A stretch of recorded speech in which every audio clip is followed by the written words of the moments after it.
Assalamualaikum warahmatullahi wabarakatuh. Alhamdulillah dalam kesempatan ini kita masih bisa bertatap muka kembali walaupun hanya dengan menggunakan audio visual atau lewat YouTube. Tentunya pada pertemuan kita kali ini kita akan melanjutkan terkait dengan pembahasan kita pada materi sebelumnya itu adalah tentang ekosistem dan sekarang kita melanjutkan kepada saling ketergantungan di antara komponen biotik. Nah, yang dimaksud di sini adalah kaitan dengan apa? Kaitan dengan interaksi yang dilakukan antara konsumen, produsen, ataupun sampai kepada tingkatan dekomposer. Selanjutnya di sini ada kaitan dengan rantai makanan. Nah, pada rantai makanan di sini itu merupakan proses perpindahan energi melalui peristiwa makan dan dimakan yang membentuk rangkaian tertentu disebut rantai makanan. Artinya apa? Nah, rantai makanan kalau misalnya di sini ada suatu gambar. Gambar di sini ada yang menunjukkan dari panahnya itu adalah dari bawah ke atas. Nah, berarti di sini berurutan dari yang pertama ini adalah tumbuhan. Tumbuhan yang kita kenal itu bisa dikatakan autotrof, ya, bisa membuat makanan sendiri. Karena tumbuhan itu bagi suatu rantai makanan, tumbuhan itu adalah tingkatan pada produsen. Kemudian yang kedua ini ada serangga, ya. Serangga ini bisa dikatakan tingkatan konsumen satu. Artinya apa? Konsumen satu ini akan memakan produsen atau tumbuhan. Kemudian konsumen ini juga dia akan dimakan lagi oleh konsumen selanjutnya, ya, gitu, oleh konsumen selanjutnya. Dan kemudian konsumen yang ketiga ini adalah seekor kodok. Nah, kodok ini dia akan memakan konsumen tingkat 2 itu. Kemudian kodok ini adalah konsumen tingkat 3 yang akan dimakan oleh seekor ular. Ular di sini adalah konsumen tingkat 4. Artinya ular akan memakan kodok. Nah, tapi antar konsumen ini tidak bisa untuk melewati. Misalnya konsumen 4 memakan konsumen satu itu tentu nggak bisa. Itu ya. Dan kemudian selanjutnya untuk konsumen 4 ini dia akan dimangsa lagi oleh konsumen tingkat 5 itu ya, yaitu adalah seekor elang. Nah, ini yang dikatakan suatu rantai makanan yang dimana peristiwa makan atau dimakannya yang membentuk suatu urutan tertentu atau rangkaian lebih tepatnya itu. Kemudian selanjutnya, nah di sini setelah kalian memahami arti dari rantai makanan, kita melanjutkan kepada jaring-jaring makanan. Nah, tentunya jaring-jaring makanan ini biasanya itu sifatnya lebih luas atau sangat luas. Kemudian jaring-jaring makanan juga antara yang satu dengan jaring-jaring makanan yang lain itu saling terkait dan membentuk suatu jaring-jaring kehidupan. Ya, contohnya misalnya seperti ini. Ya, bisa kita lihat di sini tumbuhan ini masih tetap menjadi suatu produsen. Kemudian yang namanya seekor kelinci ini bisa memakan tumbuhan karena biasanya konsumen tingkat satu itu adalah konsumen yang memakan tumbuhan atau yang lebih dikenal dengan herbivora. Kemudian mencit juga sama, kemudian burung juga sama, kemudian serangga juga sama. Ini yang dikatakan konsumen tingkat satu. Nah, di sini konsumen tingkat duanya itu bagi seekor kelinci adalah anjing hutan. Karena anjing hutan ini biasanya itu eh, seekor hewan yang bisa dikatakan memakan daging atau karnivora. Nah, biasanya kalau hewan pemakan daging atau karnivora itu merupakan konsumen tingkat 2, 3, 4. Nah, itu. Sama halnya kayak burung elang juga ini sama bisa dikatakan konsumen tingkat 2 atau hewan karnivora. Kemudian ya, nah ini juga sama, mencit juga bakal dimakan oleh sama burung elang atau burung hantu. Kemudian burung juga sama akan dimakan oleh anjing hutan ini biasanya. Berarti anjing hutan konsumen tingkat 2 bagi seekor burung. Kemudian laba-laba juga sama. Laba-laba ini menjadi suatu konsumen tingkat 2 apabila ia memakan serangga. Ya, karena laba-laba juga sama, dia itu karnivor. Kemudian, tapi laba-laba ini bisa dimakan oleh seekor burung pemakan biji. Itu ya bisa dimakan juga si laba-laba ini tuh. Nah, kemudian di sini katak, bahkan laba-laba juga bisa dimakan oleh seekor katak. Kalau misalnya serangga ini ada serangga herbivore, biasanya ada serangga predator. Nah, dia yang akan memakan serangga herbivore.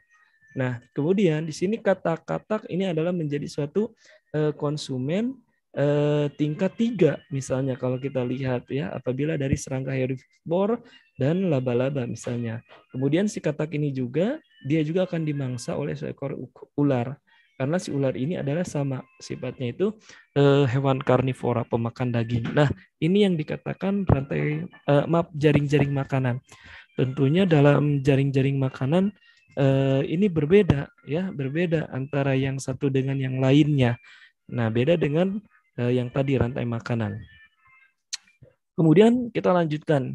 Ini adalah jaring-jaring kehidupan. Jadi ada jaring-jaring makanan, ada jaring-jaring kehidupan. Di alam yang sangat luas ini, jaring-jaring makanan satu dengan jaring-jaring makanan yang lain saling terkait dan membentuk suatu jaring-jaring kehidupan. Nah, artinya yang namanya hewan ini antara yang satu dengan yang lainnya itu bisa dikatakan saling berkaitan. Nah, jaring-jaring kehidupan ini masih hampir sama sistemnya itu dengan jaring-jaring makanan. Nah, itu. Kemudian selanjutnya ini yang dikenal adalah piramida. Piramida ini kan biasanya itu sifatnya itu dari bawah ke atas. Dari bawah itu luas, semakin atas itu semakin sempit. Artinya apa? Di bagian bawah ini biasanya itu ditempati oleh produsen, yaitu oleh tumbuhan. Ya. Kemudian untuk ke atas itu adalah sebagai konsumen tingkat 1. Kemudian untuk konsumen tingkat 2, nah itu biasanya itu adalah karnivor. Dan kemudian untuk konsumen tingkat 3 ini adalah sama karnivora juga. Nah, pada piramida makanan di sini merupakan gambaran piramida yang menunjukkan perbandingan makanan antara produsen, konsumen 1, konsumen 2, sampai dengan konsumen puncak. Artinya semakin tinggi ini bisa dikatakan konsumen puncak pada sistem piramida makanan. Bisa kita lihat di sini. Pada bagian bawah ini adalah produsennya itu adalah tumbuhan. Kemudian biasanya tumbuhan ini akan dimakan oleh konsumen tingkat 1. Nah, konsumen tingkat 1 ini bisa dilihat di sini ada serangga, ada ulat, kemudian ada tikus. Nah, selanjutnya ulat, serangga, tikus ini dimakan oleh konsumen 2. Yang dimana konsumen 2 ini bisa dikatakan karnivora biasanya itu. Ya, ada ayam, kemudian ada katak. Ya, di sini ayam juga bebas sih. Ayam di sini memakan biasanya itu tidak memakan bagian dari full dagingnya, tidak gitu ya. Karena misalnya yang bisa dimakan oleh ayam biasanya itu ulat biasanya. Kemudian nah konsumen tingkat 3 atau puncaknya di sini adalah ular dan elang. Nah, itu ini yang dikatakan bisa dikatakan piramida makanan. Selanjutnya, rantai makanan di sini adalah cahaya matahari adalah sumber energi atau tumbuhan hijau memanfaatkan energi cahaya untuk menghasilkan energi kimia berupa karbohidrat. Apabila tumbuhan hijau dimakan oleh herbivora, maka zat makanan yang terdapat di dalam tumbuhan hijau berpindah ke tubuh herbivora. Berarti terjadi perpindahan energi dari tumbuhan hijau kepada tubuh herbivora. Begitu seharusnya sampai konsumen terakhir. Di dalam tubuh hewan, energi tersebut akan diubah menjadi energi panas, gerak, pernapasan, dan sebagian tersimpan di dalam zat penyusun tubuh hewan. Jadi bisa kita katakan perpindahan energi itu tidak dapat 100%. Sebagian energi akan terbuang melalui proses respirasi, gerak, panas, dan ekskresi. Nah itu. Ya, ini yang kaitan dengan apa bisa dikatakan perpindahan energi dalam rantai makanan. Kemudian kita, oh ya ternyata materinya ini adalah tidak ada lagi slide-nya. Nah ini bisa dikatakan ini adalah bagian yang terakhir di dalam bab ke-7 ini mengenai interaksi makhluk hidup dengan lingkungannya. Nah tentunya saya harapkan bagi peserta didik semuanya dapat memahami apa yang menjadi suatu pembahasan atau topik dalam materi kita. Ya, itu. Kemudian jangan lupa untuk dibaca handout-nya, untuk dipelajari, ditulis, catat yang bagian terpenting. Nah, itu. Oke. Hanya itu yang dapat saya sampaikan pada pertemuan kita kali ini.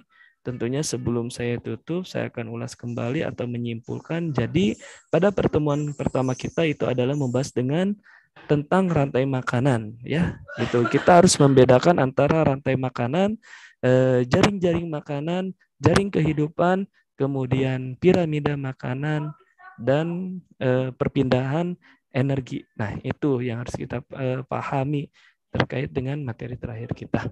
Ditutup saja, wallahu muwaffiq ila aqwamit thoriq. Wassalamualaikum warahmatullahi wabarakatuh.